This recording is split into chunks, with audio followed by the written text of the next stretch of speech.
അവൻ ഒബീറ്റയുടെ പദ്ധതികൾ അറിയാം. അവർക്കിടയിലുള്ള ബന്ധം എന്താണ്? നിങ്ങളെ ബാത്റൂമിൽ പോകാൻ സഹായിക്കണോ? അങ്ങനെ ചെയ്താൽ നന്നായിരിക്കും. ആ കണ്ണുകൾ ഈ കിളവന് ഉച്ചയാണോ? നിങ്ങൾ പറഞ്ഞത് മരണത്തിന്റെ ജീവിതത്തിന്റെ ഇടയ്ക്കെന്നല്ലേ? എനിക്ക് ഇരുട്ട് കാരണമൊന്നും കാണാൻ പറ്റുന്നില്ല. അത് മാത്രമല്ല അപ്പൂപ്പ, ഈ ലോകത്ത് നിങ്ങൾ ആരാ? അതല്ല, നിങ്ങളെ ആളുകളെ സ്വർഗത്തിലേക്കും നരകത്തിലേക്കും അയക്കുന്ന ആളാണോ? വേണ്ട, എനിക്കിപ്പോ മരിക്കണ്ട. അവസാന ഈ ലോകത്ത് അവശേഷിക്കുക വേദനയും കഷ്ടപ്പാടും ഒപ്പം നിശ്വലമായ ആഗ്രഹങ്ങൾ മാത്രമായിരിക്കും.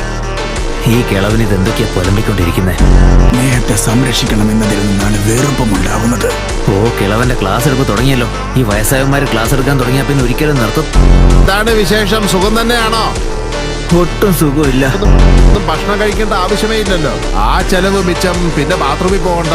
എങ്ങനെ നോക്കിയാലും ഇവിടെ ലാഭം തന്നെയല്ലേ? ഞാൻ നിങ്ങളെപ്പോലെ ഒരുവനാണെന്ന് നിങ്ങൾ കണക്കാക്കരുത്. അതുകൊണ്ട് മുഴുവനായിട്ടും എന്നെ നിങ്ങളുടെ കൂട്ടത്തിൽ കൂട്ടണ്ട.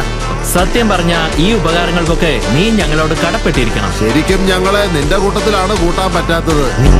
നീ ഉറക്കത്തില് റിൻ റിൻ റിന്ന് ഒരുപാട് തവണ പറയുന്നുണ്ടായിരുന്നു. നിനക്ക് പുറത്തു പോയിട്ട് വല്ല ബെല്ലോ മറ്റോ വാങ്ങിക്കണമെന്നുണ്ടോ? മാത്രമല്ല മണ്ടൻ കക്കാശിയിൽ നിന്ന് നീ ആവർത്തിച്ച് പറയുന്നുണ്ടായിരുന്നു. എന്താ പറഞ്ഞതിന്റെ അർത്ഥം? ഈ മണ്ടൻ കക്കാശി എന്ന് വെച്ചാ എന്താ?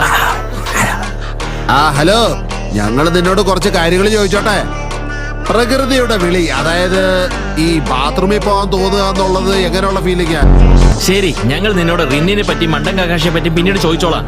എടോ, ചുഴലി പോലെ മുഖമുള്ളവനെ, ഞാനൊന്നും ബാത്റൂമിൽ പോവാറില്ലെങ്കിലും തന്നെയൊക്കെ ശരിക്കും കാണാൻ അതുപോലെ തന്നെയാ ഇരിക്കുന്നേ.